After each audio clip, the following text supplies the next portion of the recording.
सबको जय मसीह की। मैं पास्टर विनोद भाटिया एक बार फिर न्यू लाइफ चर्च की ओर से आप सबका दर्शकों का स्वागत करता हूं और प्रभु यीशु मसीह में आप सबको आशीष देता हूं। एक बार फिर मैं आपके बीच में परमेश्वर के कलाम को लेकर हूं और आज का वचन जो मनन के तौर पे पाया जाता है लूका रचित सुसमाचार उसका 21वां अध्याय और 1 पद से लेकर 4 आयत। और यहाँ पर मेरे प्रियो हम देखते हैं एक विजुअल कहानी है जो प्रभु यीशु मसीह अपनी आंखों से देखते हैं। उस धनवानों को मंदिर के भंडार के अंदर अपने दान को डालते हुए देखता है और उस समय जो धनवान लोग हैं अपनी धन संपत्ति में से अपने बचत में से बहुत कुछ वहां पर डाल रहे थे।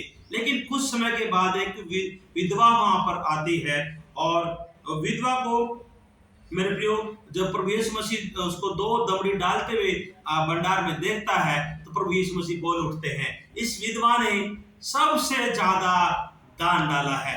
लेकिन धनवान लोग जब इस बात को सुनते और सुन रहे थे तो वो भुचक्के रह गए और वो चौकन्ने इस बात को देख करके अचंभित हो गए कि ऐसे कैसे हो सकता, मैंने तो कितना बढ़कर मैंने दान दिया है और मैंने तो सोने, कुछ लोग सोच रहे हैं मैंने तो सोने चांदी के बर्तन हीरे जवाहरात मैंने दान कर दिए, मैंने कितना सारा चांदी की जो मोहरे है वो दान कर दी।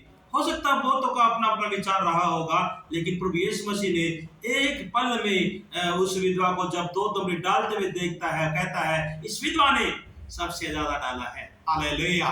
और उसका कारण जब कुछ बताया गया तो प्रभु यीशु मसीह ने इस प्रकार से उस कारण को बताया कि सब ने अपनी भर्ती में से जो कह सकते हैं दान डाला है, लेकिन इस विधवा ने अपने घटती में से अपने परमेश्वर के लिए, परमेश्वर के मंदिर के लिए बोया है, दिया है। हालेलुया।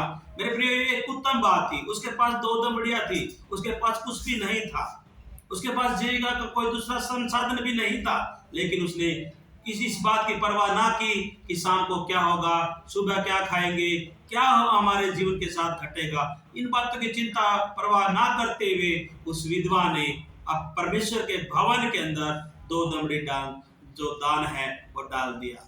मेरे प्रियो आज भी हम जब प्रभु के भवन में दान डालते हैं तो हम अक्सर सोचते हैं कि कितना डालना है, क्या डालना है, पहले से हम इस बारे में प्लानिंग करके लेके आते हैं। लेकिन मेरे प्रियो उस विधवा के समान आप अपने आप को परमेश्वर के सामने लेकर आए।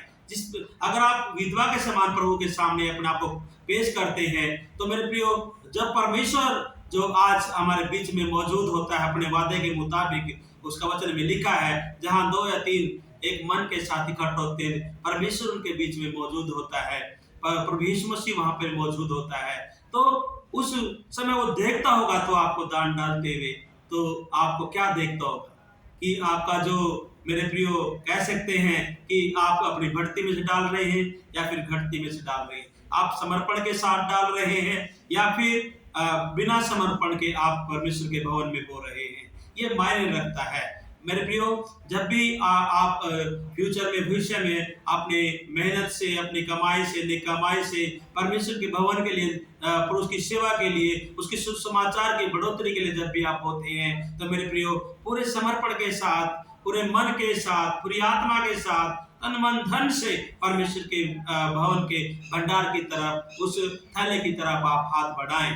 हालेलुया। ताकि परमेश्वर आपके बढ़ते हुए हाथों को, हम कहते सामने हाथों को परमेश्वर के जब देखे तो आपको आशीष करे। जैसे उस बुढ़िया को, उस विधवा को परमेश्वर ने, प्रभु यीशु मसीह ने मेरे प्रियो सबसे उत्तम और सबसे बड़ा करके ठहराया, तो उसी प्रकार परमेश्वर के राज्य में आपको भी बड़ा करके वो ठहरा सके। मेरी आप सबसे विनती है कि आप आइंदा जब भी अपने परमेश्वर के भवन में जाते हैं तो आप पूरे तन मन धन के साथ, पूरे समर्पण के साथ परमेश्वर के भवन में बोए। और जैसा प्रभु का वचन में लिखा है जो जितना बोएगा उतना काटेगा भी, और ऐसा वचन में लिखा है कि हर्ष से देने वालों से परमेश्वर प्रेम करता है। खुदावंद आप सबको आशीष करे। God bless you.